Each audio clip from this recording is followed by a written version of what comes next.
Welcome to the Real Film Nerds Podcast. Hi, everybody, and welcome to another exciting episode of the Real Film Nerds Podcast. I am your host in the Arizonas, Mr. Matt, not talented. With me, as always, my buddy on the other coast, the raging, sleepy, tired person, Mysterious Mike Talent. Yeah. Raging, sleepy, tired person. That's a good one. Can you be raging and sleepy? Because they're kind of like the opposite spectrums, aren't they? No, I think you could do it.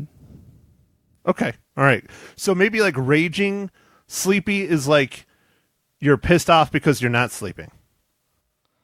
Yeah, definitely.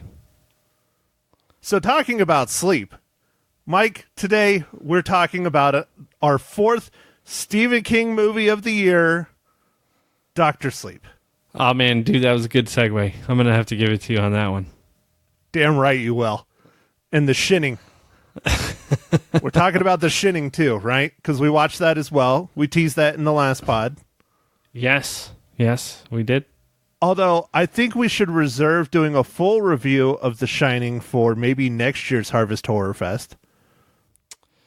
Yeah, that's true. That's true. But it was important for the story for Dr. Sleep, so I did enjoy watching it before I watched Dr. Sleep.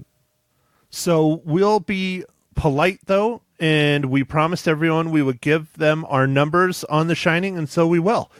But Mike, before we start talking about all of that, the real reason we're here, Dr. Sleep, why don't you go ahead and give us the rundown?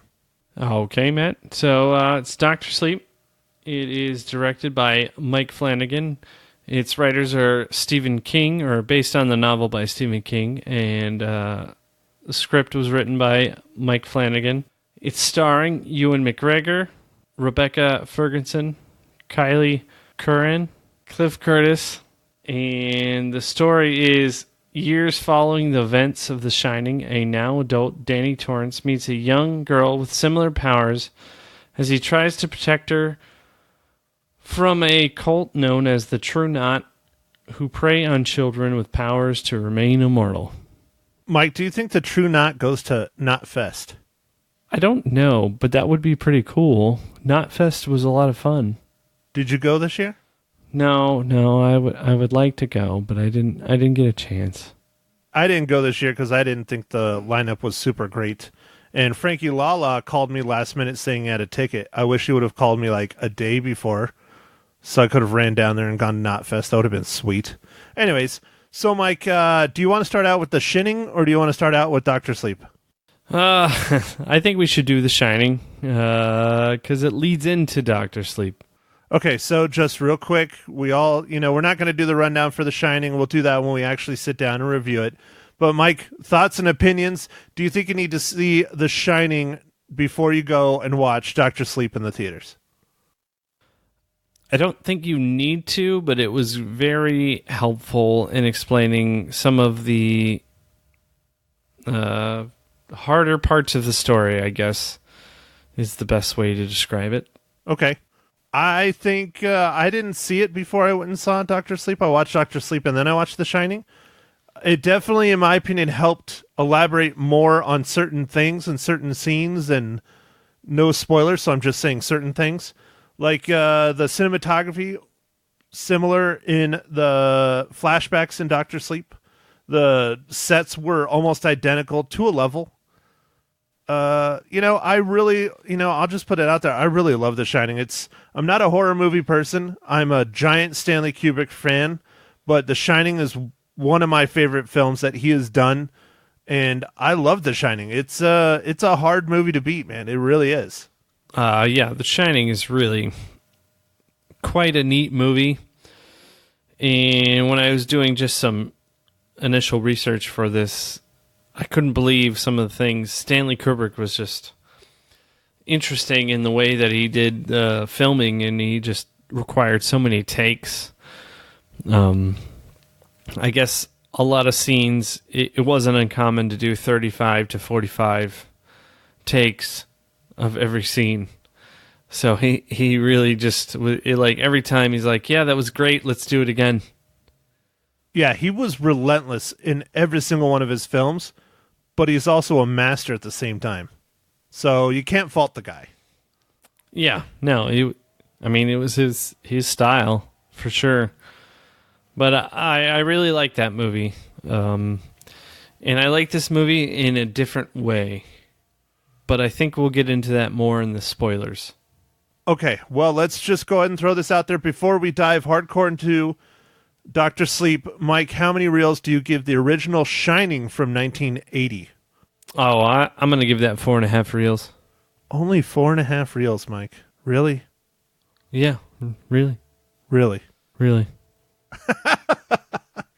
You are tired. Well, Mike, you know what? As I said, I'm a huge Kubrick fan. This is one of my favorite films. It's not my absolute favorite, but it's up there. I give it a 5 out of 5 reels. Ooh, man, 5. Awesome. So I'm not going to put these in the show notes either. I'm just going to say that. People can hear it. So, all right, let's roll into Dr. Sleep now that we got our Shining out of the way. You were elaborating before we hit record. Both of these films are very long, very long.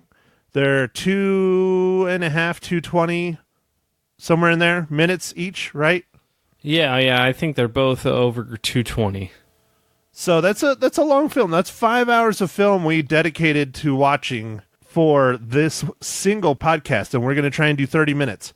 But the thing is, I know you said you felt that they were long. Neither of the films ever felt long to me. Dr. Sleep did not feel long to me, neither did The Shining. Did it drag for you, Mike, or what do you elaborate on? Did it feel long, or they're just long and you just realized it? I think it was just the time that I had to dedicate.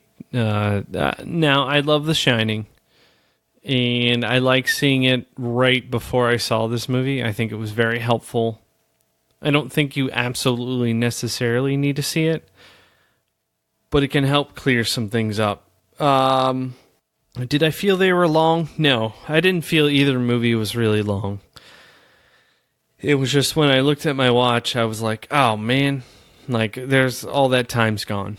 So, I'm not saying that it was a bad thing. They were both really good movies, and the second one, or Dr. Sleep, even though it's long, it doesn't feel long. It's very well done. Yeah, both of them flow very, very well. I think The Shining flows a little bit better than Dr. Sleep, but I didn't have any problems with the flow or the story or anything of Dr. Sleep. I rather enjoyed it. I thought it was a pretty good film. It's hard to compare it to The Shining at all because The Shining is such a masterpiece, but this is a very, very, very good movie. I really enjoyed it. I thought it flowed well. The acting was incredible. The sets were great. There's a few hiccups here and there, but for the most part, I think he did a fantastic job trying to do Stephen King's novel and Stanley Kubrick's film sequel in one. I think Mike Flanagan did an incredible job with this film with what he had to do and what he had to live up to. Yeah, I agree. I don't know if you can like hold them on the same like level field or whatever.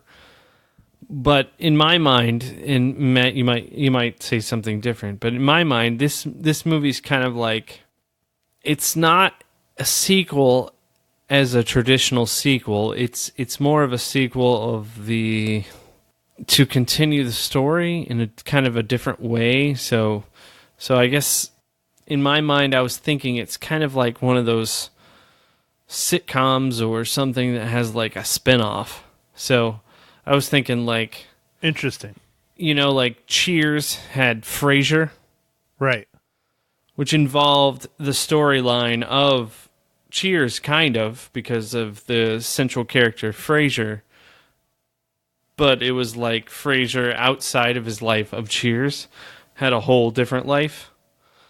And I don't know. I kind of feel like that's what this is a little bit. Like you're introduced into some of the concepts and things that are happening in The Shining, and then this is an expansion of The Shining world. Okay. All right. So I see what you're trying to say. It's not really a sequel. I agree. It's more of its own separate film. You have a different protagonist. Now, granted, Danny Torrance is the main protagonist in this film, but I think the young girl that he is working with, it's more her story. Yes. Abra Stone. Yeah. And one thing I did like, I don't think this is a spoiler, but the little vampire crew, the True Knot, I liked how much they developed the villains in this film. I thought that was really good. You don't see that a whole lot anymore. Most of the time, here's the bad guy, this is what he does, this is it. This one, you saw like why they're doing what they're doing, how they're doing it. Yes, it's really screwed up, but I don't want to say you so much feel for them, but you understand where they're coming from and why they're doing these horrible, horrible things. Yeah. I think that's an accurate assessment. All right, Mike. So do you think people should go see Dr. Sleep in the theaters? Yes. I think you should see it in the theaters. I enjoyed seeing this kind of content on the theaters. If you're a big fan of The Shining, I think you would like it. I don't know. I could see also how you wouldn't like it. I don't know. I don't know what the people's reactions are like, but I liked it. I think you definitely need to go see this in the theaters. It is not a horror movie, in my opinion. It is more of a thriller. There are horror elements in it for sure, especially the True Knot and their steam and their weird eyeball thingies and what they do to the young and things like that. But I definitely think you should go see this in the theaters. I really enjoyed this movie. And one of the parts that really stuck out for me in this film was, aside from the incredible acting and sets and story and things like that, was the soundtrack. The soundtrack was really, really good. The use of the audio bouncing off the walls and things in the theater was very, very well done. Very reminiscent of, The Shining and other horror films. Cool, man. Yeah. I enjoyed this movie. I did enjoy it, but I'm with you in saying it's not quite a horror movie. It's more of a thriller, and it has a lot of like ties to the original Shining, but I don't know. I don't want to say it's a sequel. I mean, it kind of is, but to me it's different. Yeah, it has its own. It has characters from The Shining. It has things that were brought up in The Shining, developed in The Shining, that play out in this movie, but the premise is completely different. About the only thing that rolls around is the fact that there's now more people that shine, and there's villains that shine, and it's a completely different story, different take. Danny Torrance is a major part of this film, but I don't think this is his film, and that's just my opinion. Yeah, I think you're right. But yeah, this was an interesting movie. I was glad to see how things happened in the movie versus what I saw in the trailers, because the trailers misled me drastically, and that's okay. And I actually liked the movie a lot better than the trailer, so that's great. Wow, so we're going back to status quo of shitty trailers, good movies. Yeah, I think so. All right, instead of great trailers and shitty movies. Yeah. Okay, Mike, so talking about great movies, Mike, how does Dr. Sleep relate to the Marvel Cinematic Universe?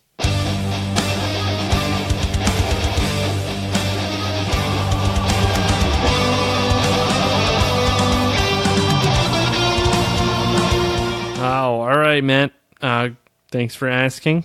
So, for this one, the Newton brothers worked on the music department of the Avengers Endgame and Avengers Infinity War.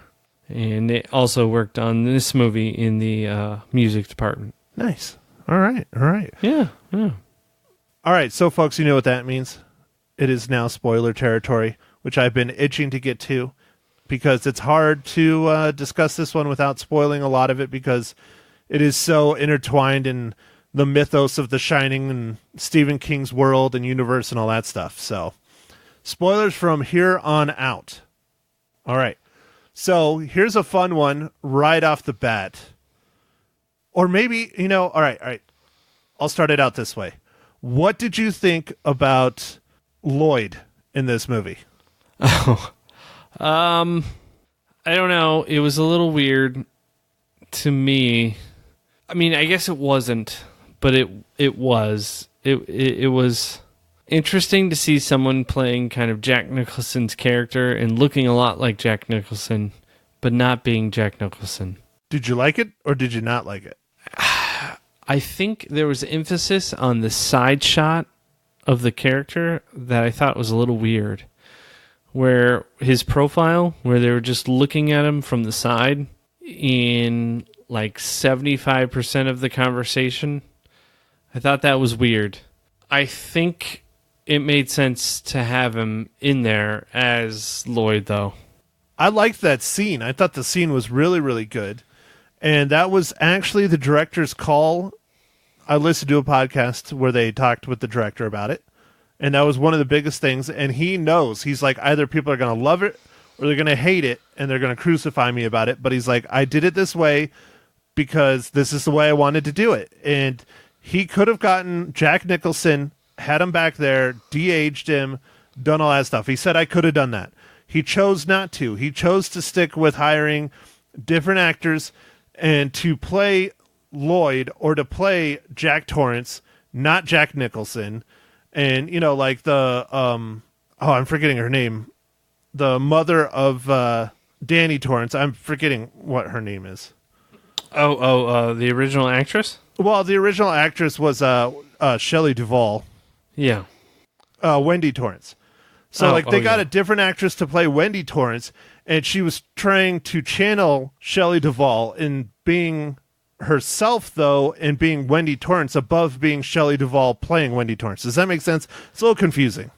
Yeah, I think so. I think I got it. But yeah, he was trying, and that's why he cast people instead of just doing the de-aging process, or digitally making. Because I mean, come on, look at Gemini Man. Look at Terminator 2. I mean, they flat out made Arnold Schwarzenegger and Linda Hamilton young in those films. They could have easily done it for this, especially for how short those scenes were. I don't know. I'm kind of mixed on it. I would have liked to have seen Jack Nicholson in there, but that scene overall I thought was great because it shows Danny Torrance struggling with his alcoholism that he inherited clearly from his father. And it's his father, and he's having that conversation with his father. And clearly it's him. It's not like a figment of imagination or whatever. Like, he now is part of the Overlook Hotel. Yeah. No, that was good overall. There was a couple things, I guess, like fan service for this movie that I was like, I wasn't sure that they needed to be there, but it was okay. I kind of like to see them, but it was a little bit extra, I guess. What fan service was that, Mike? So the sweeping shot of the lake, whatever lake, and the trees, and then when you're glacier. Driving up, yeah. Now that shot. See, I did some research. That shot is the actual shot that Stanley Kubrick did. He just turned it into night and made it snow. It's the exact same footage. Oh, all right. Well, I mean, that's why it looks the same. Right. And yeah, there's, especially that third act where they're 100% at the Overlook, it is nothing but fan service. Like, the whole thing is fan service. The typewriter's there, still there. The cuts in the doors are still there. Everything is still there from The Shining. I mean, it was just like, hey, look, Shining. That's what that whole third act was. But I like how they didn't really dwell on that, and the movie is more about the other stuff from earlier in the movie, and I like that a lot. Right, and I think they did it very well. They have a little bit of, we left off The Shining at the start of the film, and then they just hit it real hard at the end with all the other Overlook Hotel fan service stuff, and I thought it was done really well. I liked it. I thought it was pretty good. It was entertaining. to me. Matt, what did you think of those little boxes? And I didn't understand exactly how they worked. And the boxes that were in Ewan McGregor's mind? Or Danny Torrance's mind? Yeah, I liked it because I didn't know what was going on, and they never explained it. I liked it more because they never explained it, really. Oh, no, dude. I knew immediately what he was doing, especially when Halloran was explaining he needs to memorize this box and know it inside and out, and then you start putting two and two together. Well, the spirits, I guess you'd say the spirits, from the Overlook Hotel are pursuing Danny because they still want his steam. And so when they show up, he sits down and puts them in that box in his mind, and they can't escape. Yeah, no, I mean, I get the concept, but I enjoyed the... We didn't understand exactly how that was happening, and he just always took care of it. Oh, no. I knew exactly how it was happening before he opened him up at the end. I knew exactly that's what was going on, because how Halloran was explaining it and everything. Okay. But anyways. Right. Yeah, well, I'm glad you liked it, because I thought that was a really cool part, because it shows you how traumatized he was by his stay at the Overlook Hotel, that his mind is that maze in the snow. That's his mind. That's what he sees in his head all the time. Yeah, no. It's pretty dark. Yeah. All right, Mike. Well, Speaking about dark, since don't you have a segment you need to ask about, Mike? Oh, yes. So Matt, what are you drinking?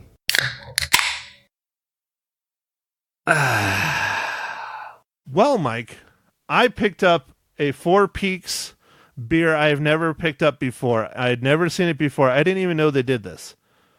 It is Four Peaks Oktoberfest Vienna Lager. Nice. Says it's tasty, toasty, and prosty. That's awesome. And it's not bad. It's a little hoppier and a little spicier. Not spicier as in hot, but it has more spices than I'm used to. Almost more of a winter ale. Oh, okay. Interesting. But it's a decent brew. Mike, where's your beer? I think it's another one of those IPAs that you don't like, man. Yes, I don't like IPAs, but I do like beer. Okay, so which IPA are we partaking today, Mr. Talent? It's Sierra Nevada Celebration IPA. You know what we should do, Mike? What? We should get into the brewing. Well, you do brewing. So you know what you should do, Mike? The next batch you do needs to be an IPA, and it needs to be the Mike Talent IPA. Well, why wouldn't it be the Real Film Nerds IPA? Because I don't drink IPAs. Oh, okay. All right. So the Mike Talent IPA? Or the Talented IPA?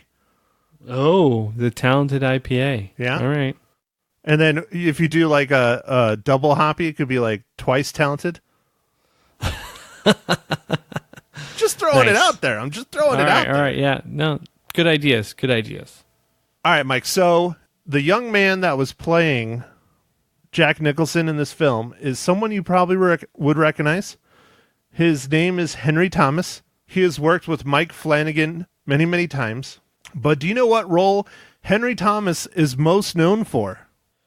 No, I'm not sure. He played Elliot in E.T. Oh, what? Yeah, right? Elliot is Jack Torrance now. And Lloyd. Weird. Oh, it gets even weirder. I got some more trivia here. All right, what you got, man? Keep going. So, the original Danny Torrance was in this movie.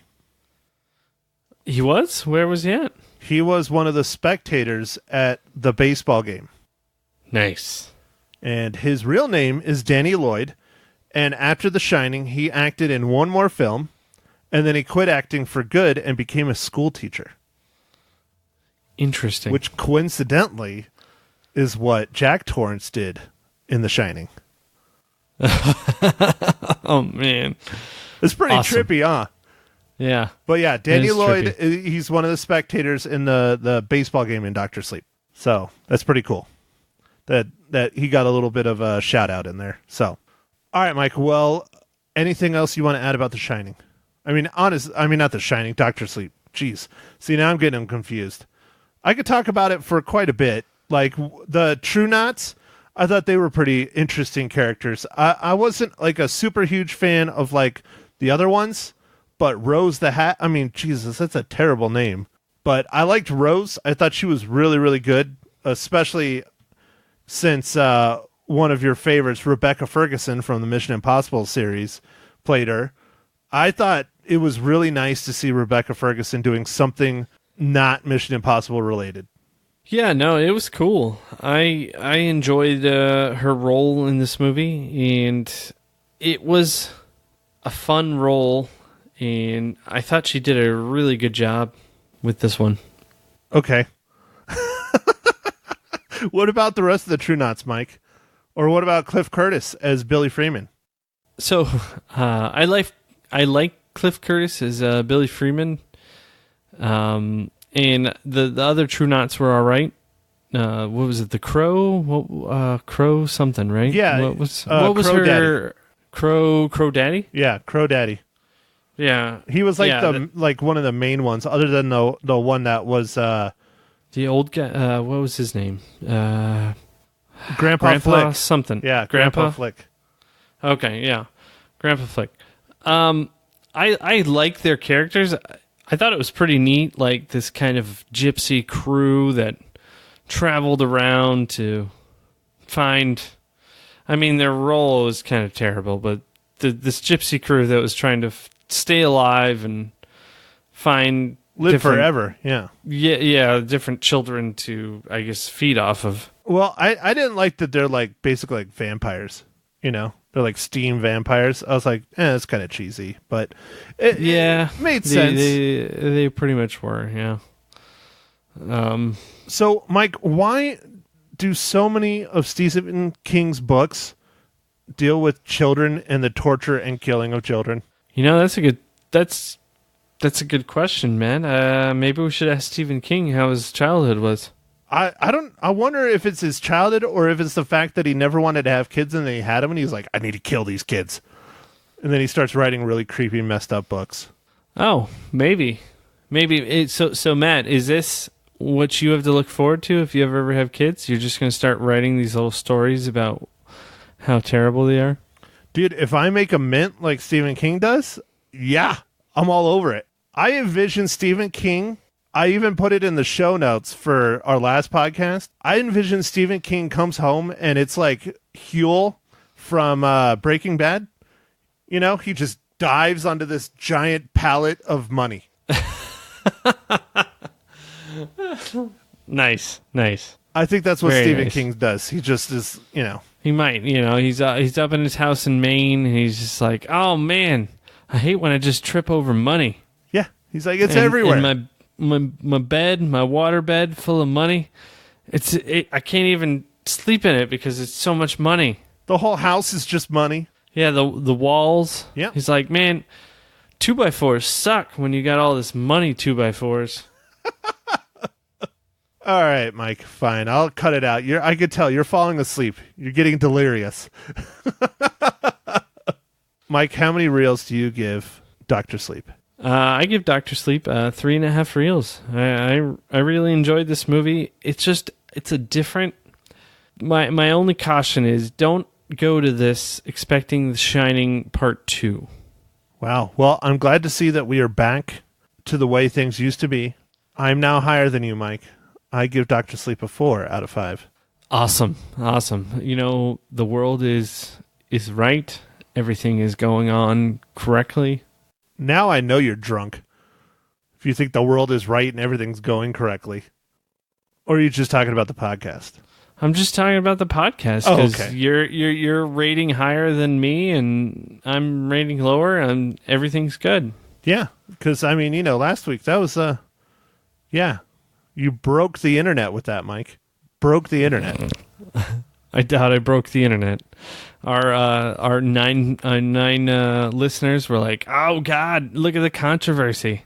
Actually, the most interesting thing I got? I was getting a few messages from friends Yeah? What's was that? about my discussion of the exoskeleton penis. Of course, man. That's very important. Well, I didn't say penis, I said wiener. So the exoskeleton wiener. Exo wiener. Yeah. Is that like a title of a movie? Dude, that might be the title of like Terminator Dark Fate, but like in the porn world. Terminator exoskeleton wiener. No, it'll be like Dark Exo Wiener. Dark wiener? Oh, that goes in a whole nother world of porn. Yeah. Yeah, no. All right, Mike. What are we gonna watch next week? Because I haven't looked. Is there a movie coming out next week? I'm sure there is. I don't even know which one, man. Let's see. I wanted to see Midway, but it is just getting destroyed by the critics. I don't know if it's worth it. Oh, Jesus. I don't want to see that. Charlie's Angels comes out next week. Ford versus Ferrari, The Good Liar, Waves, and a few Ford other movies. versus Ferrari, man. Come on. I do want to see that.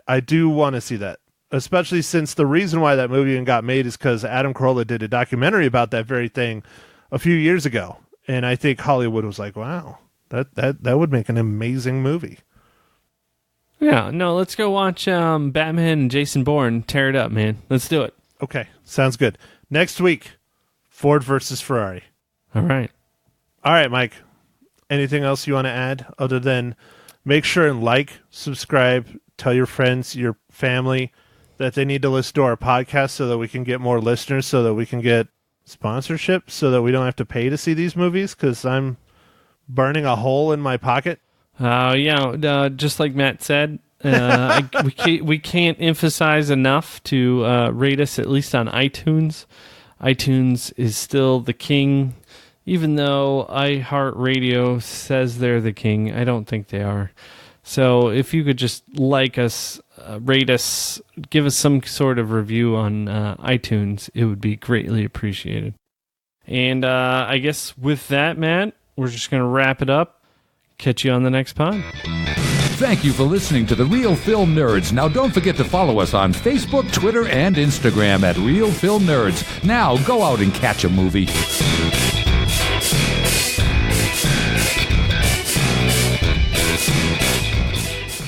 Joining me in studio now on Magic 99.1, Matt Henshaw from the Real Film Nerds Podcast. Good morning. Good morning, Lisa. I've been very anxious to talk to you today. Extremely, because I didn't see it this weekend and I wanted to. I'm hoping you're here to talk about Dr. Sleep. You're slacking on your duties of watching movies. That's why I have you on. That's why I'm here. That's okay, exactly good. right. Maybe you should not go see movies then. Oh, maybe I shouldn't see this one, you think? Or any of them. No, Really? I definitely think you should go see this one, though. Okay, you Are do. you a fan of the original Shining? I am. Yeah, and I don't like scary movies, but I like that kind of scary movie. I would not call it a scary movie. Okay. I call this more of a thriller. There are horror-esque parts in this film. All right. But overall, this is not your traditional horror film. It is more psychological, much like the original Shining. Yes. It's a thriller. There's a lot of interesting, fun things that go on. It's a totally different way than I thought it was going to go. My co-host and I recorded yesterday, and one of the points that he brought up, it's not really a sequel to The Shining. It's more like a spin-off, like it's the same world, but the story's completely different. Okay, well, that's good. So you don't need to see the first one to see this one to understand it. It helps. Oh, it does. But it's Okay. not a must because there's a lot of fan service in this one, like a lot. Specifically, the last 20 or 30 minutes, like the third act, Yeah. is like almost 100% Shining fan service. Oh, I love it. I love it. Did you love that part? I did personally. Yeah, I thought sure. it was really good. I mean, especially since I watched The Shining in conjunction with this to prepare for it, to talk about it. Sure. And I was just like, oh, that's like the exact office, and that's this, and oh, there's the typewriter, and there's just Right. little things like that where if you're a fan of The Shining, which I am, I'm a huge fan of The Shining. Yes. I So love good. Stanley Kubrick. He's one of my favorite filmmakers of all time.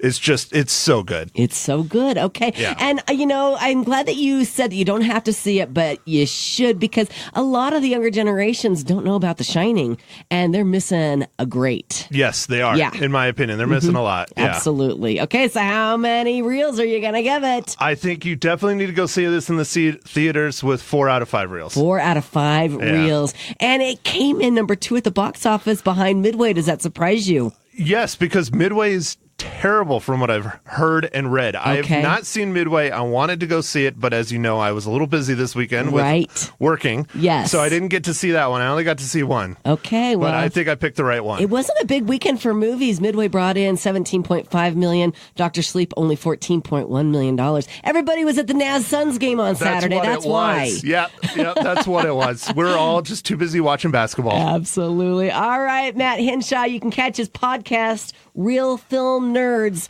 anywhere you can get podcasts. We'll catch you next week. Thanks, Lisa. You're welcome.